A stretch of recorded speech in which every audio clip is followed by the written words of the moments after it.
Marco Franco, l'imprenditore del Friuli che ha saputo gestire la sua azienda in grande espansione negli ultimi 5 anni.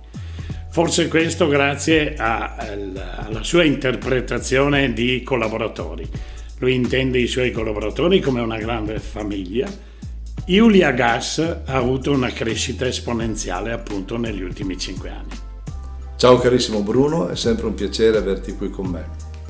Allora, oggi siamo a festeggiare Julia Fest 2025, così come la chiamo io, cioè il ritrovo prefestivo di tutti i dipendenti della Julia. Allora, 5 anni fa è cominciato, come dicevi tu, esattamente questa espansione territoriale, acquisendo varie società in giro per l'Italia, ma soprattutto acquisendone la forza lavoro, cioè i dipendenti che erano presso queste società. Per cui quando succede che noi entriamo in un territorio salvaguardiamo le famiglie. Questo è fondamentale, anche perché comprare sì è importante, ma senza le persone non si compra esattamente nulla. Per cui abbiamo cominciato da Palermo, poi Messina, Reggio Calabria, Napoli, Teramo, L'Aquila, Pescara, Livorno, Padova, Milano e Vercelli e vari e tantissimi punti vendita qui nel Friuli.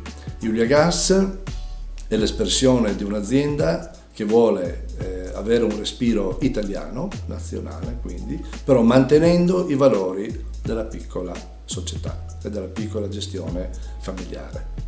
Grazie Marco e in bocca al lupo per il futuro. Grazie tante, ne abbiamo bisogno. Ciao Bruno. Ciao.